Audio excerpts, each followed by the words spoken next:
नमस्कार दोस्तों, आप सभी का मेरे चैनल में हार्दिक स्वागत है। आज की कहानी आप सभी दोस्तों को पूरा ज़रूर सुनना चाहिए। भगवान विष्णु लक्ष्मी जी को बताते हैं निर्वस्त्र स्नान करने वालों के साथ क्या होता है। एक बार भगवान विष्णु माता लक्ष्मी जी के साथ हरिद्वार में घूम रहे थे। माता लक्ष्मी ने देखा कि सारे मनुष्य गंगा नहा नहा कर हर हर गंगे कहते जा रहे हैं, परंतु सभी लोग दुखी और परेशान हैं। तब माता लक्ष्मी ने बहुत ही आश्चर्य से भगवान विष्णु से पूछा, स्वामी, गंगा में इतनी बार स्नान करने पर भी इनके पाप और दुखों का नाश क्यों नहीं हुआ? क्या गंगा माता में अब सत्यता नहीं रही? भगवान विष्णु बोले, गंगा में तो वही सामर्थ्य है, परंतु इन लोगों ने पाप नाशनी गंगा में स्नान ही नहीं किया, फिर इन्हें लाभ कैसे मिलेगा? माता लक्ष्मी जी ने आश्चर्य से कहा कि स्नान कैसे नहीं किया? सभी तो हमारे सामने नहा नहा कर जा रहे हैं, अभी तक तो इनके शरीर भी नहीं सूखे हैं। भगवान विष्णु ने कहा, ये लोग तो केवल जल में ही डुबकी लगाकर आ रहे हैं, तुम्हें मैं कल इसका रहस्य समझाऊंगा। दूसरे दिन बहुत जोर से बारिश होने लगी, सारी गलियां कीचड़ से भर गई। चौड़े रास्ते में एक बड़ा सा गड्ढा था, चारों ओर कीचड़ भरा हुआ था और भगवान विष्णु ने लीला रची। वे स्वयं एक बूढ़े आदमी का रूप धारण करके उस गड्ढे में जा गिरे। लक्ष्मी जी को उन्होंने समझाकर पास में बैठा दिया कि देखो, तुम लोगों को सुना सुना कर यूं पुकारती रहो कि मेरे बूढ़े पति अचानक गड्ढे में गिर पड़े हैं। कोई पुण्य आत्मा इनको बाहर निकाल कर इनके प्राण बचाए और हम असहाय दंपति की सहायता करें। और भगवान विष्णु ने यह भी समझा दिया कि जब कोई व्यक्ति गड्ढे में से मुझे बाहर निकालने को तैयार हो, तब इतना और कह देना कि मेरे पति सर्वथा निष्पाप हैं। इन्हें वही व्यक्ति छुए जो खुद भी निष्पाप हो। यदि आप निष्पाप हैं तभी उनको हाथ लगाएं, अन्यथा उनको हाथ लगाते ही आप स्वयं भस्म हो जाएंगे। लक्ष्मी जी तथास्तु कहकर गड्ढे के किनारे बैठ गई और आने जाने वालों को सुना सुनाकर भगवान विष्णु की सिखाई हुई बात कहने लगी। गंगा में नहा नहा कर लोगों के झुंड आ रहे हैं। सुंदर युवती को यूं बैठी देखकर कुछ लोगों के मन में पाप आया और कुछ लोगों को धर्म का भय हुआ और कुछ लोग कानून से डरे और कुछ लोगों ने तो लक्ष्मी जी को यह भी कह दिया कि मरने दे इस बूढ़े को, क्यों इसके लिए रोती है।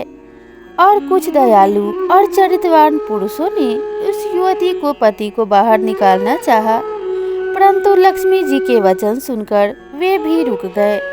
उन्होंने सोचा कि हम गंगा में नहाकर आए हैं तो क्या हुआ, पापी तो है ही, कहीं हम सहायता करते समय भस्म न हो जाएं। उनके पास कई व्यक्ति आए, परंतु किसी का साहस नहीं हुआ। सैकड़ों आए और सैकड़ों ने पूछा और चले गए। संध्या का समय हो चला। तब भगवान विष्णु ने माता लक्ष्मी से कहा, देखा, आया कोई सच्चे मन से गंगा में नहाने वाला। तब थोड़ी देर बाद एक नौजवान युवक हाथ में एक लोटा लिए हुए हर हर गंगे कहता हुआ आया। लक्ष्मी जी ने उससे भी वही बात कही। उस युवक का हृदय करुणा से भर आया और उसने भगवान विष्णु को बाहर निकालने की तैयारी की। लक्ष्मी जी ने उसे रोककर कहा कि भाई, यदि तुम सर्वथा निष्पाप नहीं हो तो मेरे पति को छूते ही तुम भस्म हो जाओगे। उसने उस समय बिना किसी संकोच किए हुए लक्ष्मी जी से कहा, माता, मेरे निष्पाप होने में तुम्हें संदेह क्यों हो रहा है? देखती नहीं, मैं अभी गंगा नहा कर आया हूँ। भला गंगा में नहाने के बाद क्या पाप रहते हैं? मैं अभी तुम्हारे पति को बाहर निकालता हूँ। युवक ने लपककर उस बूढ़े आदमी को ऊपर उठा लिया। भगवान विष्णु और माता लक्ष्मी ने उसे अधिकारी समझकर अपना असली रूप प्रकट कर प्रदर्शन देकर निहाल किया। भगवान विष्णु ने माता लक्ष्मी से कहा कि इतने सारे लोगों में से केवल एक ही आदमी ने गंगा में स्नान किया है। इस दृष्टांत के अनुसार जो लोग बिना श्रद्धा और विश्वास के केवल दम के लिए गंगा स्नान करते हैं, उन्हें वास्तविक फल प्राप्त नहीं होता। परंतु इसका यह मतलब नहीं है कि गंगा स्नान व्यर्थ हो जाता है। गंगा स्नान का बहुत पुण्य है। इसके बाद भगवान विष्णु ने माता लक्ष्मी से कहा, अब मैं आपको वो 12 बातें बताता हूँ। जो भी मनुष्य इन 12 बातों को नहाते समय ध्यान रखता है, वह कभी दुखी नहीं रहता। उसके घर में लक्ष्मी का वास होता है। उसके घर में अपार संपत्ति आती है। घर में कभी भी लड़ाई झगड़ा नहीं होता। उसका पूरा परिवार हंसी खुशी जीवन व्यतीत करता है। तब माता लक्ष्मी ने कहा, हे स्वामी, हमें यह 12 बातें बताइए। इसके बाद भगवान विष्णु उन बातों को बताना शुरू कर देते हैं और माता लक्ष्मी इन बातों को ध्यान से सुनने लगती हैं। इसके बाद भगवान विष्णु बताते हैं कि प्रिय, यह 12 बातें बताने के बाद मैं एक और बात बताऊंगा, जो कि औरतें कपड़े खोलकर नहाती हैं, उनके लिए यह बात बहुत ही महत्वपूर्ण है। हे देवी, आप इस बात को बहुत ही ध्यान लगाकर सुनना। तभी भगवान विष्णु अपनी बातें सुनाने लगते हैं। भगवान विष्णु कहते हैं, स्नान करने से शरीर निरोगी रहता है और मन प्रसन्न रहता है। नहाने से चेहरे की कांति और शारीरिक आकर्षण में भी बढ़ोतरी होती है। अगर इस नित्य कर्म के दौरान कुछ बातों का ध्यान रखा जाए तो आध्यात्मिक से भी ज़्यादा लाभ पाया जा सकता है। नहाने के कार्य में इन बातों का ध्यान जरूर रखा जाना चाहिए। नंबर 1, स्नान करने के बाद शुद्ध होकर पूजा पाठ आदि सभी कार्य करने के योग्य बनते हैं, इसलिए सुबह को ही स्नान कर लेना चाहिए। नंबर 2, शास्त्रों में कहा गया है कि स्नान करने से 10 गुणों की प्राप्ति होती है। रूप, तेज, बल, पवित्रता, आयु, आरोग्य, निर्लोकता, सुविचार, निरोग और मेधा। नंबर 3, धन, पुष्टि व आरोग्य और स्वास्थ्य चाहने वाले को हर मौसम में हर दिन स्नान करना चाहिए। नंबर 4, शास्त्रों में कहा गया है कि सुबह स्नान करने से पाप का नाश होता है और पुण्य मिलता है। ऐसा कहा गया है कि सुबह नहाने वालों के पास नकारात्मक शक्तियाँ नहीं भटकती, इसलिए सुबह स्नान करना ही उचित माना गया है। नंबर 5, बीमारी की हालत में सर के नीचे ही स्नान करना चाहिए अथवा गीले कपड़े से शरीर को पोंछ लेना एक तरह का स्नान ही कहा गया है। नंबर 6, सुबह की लालिमा छाने से पहले ही स्नान करना श्रेष्ठ माना गया है। नंबर 7, तेल लगाकर और शरीर को मलमल कर नदी में नहाना मना है। इसकी जगह नदी से बाहर निकलकर तट पर ही शरीर साफ करके नदी में डुबकी लगाना उचित है। नंबर 8, जिन घाटों पर कपड़े धोए जाते हैं वहाँ का जल अपवित्र माना गया है, इसलिए वहाँ से कुछ दूर हटकर ही नहाना चाहिए। नंबर 9, नदी में 11 या 21 डुबकियाँ लगाना अत्यंत शुभ बताया गया है। नंबर 10, पवित्र नदियों में कपड़े निचोड़ने की मनाही है। नदी में किसी भी तरह की गंदगी नहीं बहानी चाहिए। नंबर 11, नल की तुलना में झरने का पानी, झरने के पानी से ज़्यादा नदी का पानी, नदी के पानी से ज़्यादा किसी तीर्थ का पानी, तीर्थ के जल से कहीं गंगा जल अधिक श्रेष्ठ माना गया है। नंबर 12, गंगा माता का कथन है कि स्नान करते वक्त कोई चाहे जहाँ भी मेरा स्मरण करेगा, मैं वहाँ के जल में आ जाऊंगी।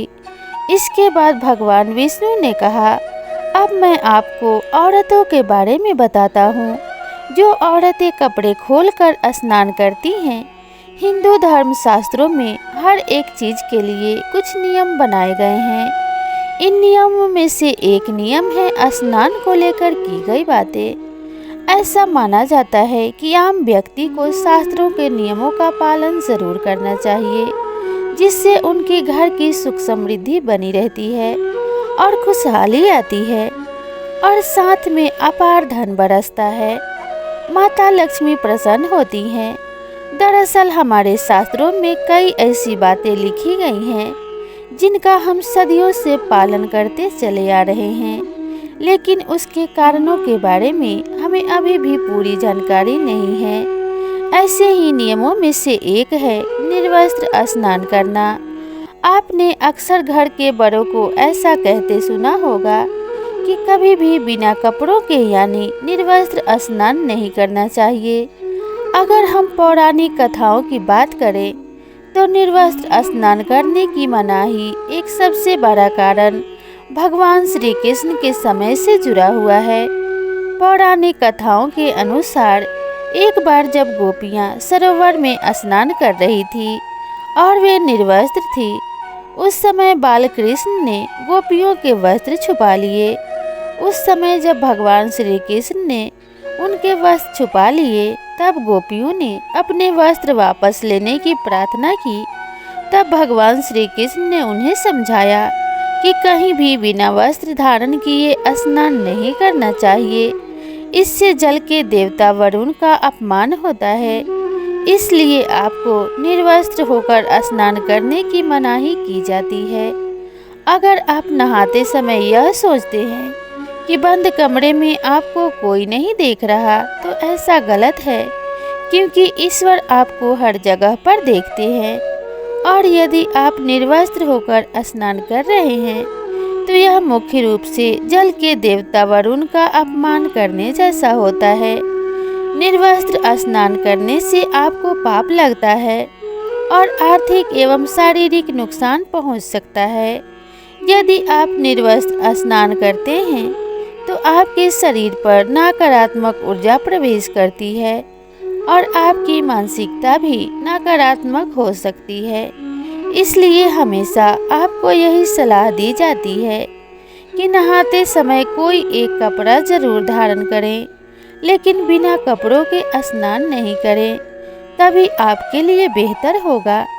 निर्वस्त्र स्नान करने से शरीर की सकारात्मक ऊर्जा शरीर से बाहर निकल सकती है और इसका प्रभाव आपके शरीर के साथ आपके मन और मस्तिष्क पर भी होता है।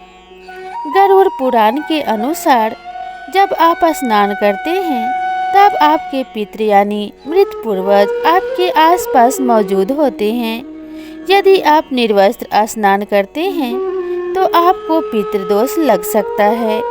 ऐसे स्नान करने से आपके पितरों को तृप्ति नहीं मिलती है और यह घर में पितृदोष का कारण बन सकता है और ये वस्त्रों से गिरने वाले जल को ग्रहण करते हैं, जिनसे उनकी तृप्ति होती है।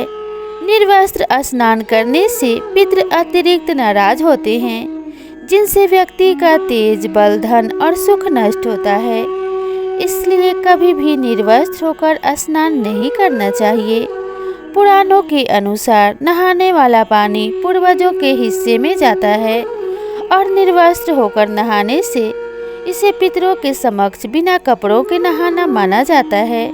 शास्त्रों में ऐसी मान्यता है कि यदि कोई निर्वस्त्र स्नान करता है तो माता लक्ष्मी उससे रूठ सकती हैं। इससे आपके कुंडली में धन हानि के योग बन सकते हैं और आपकी आर्थिक स्थिति खराब हो सकती है।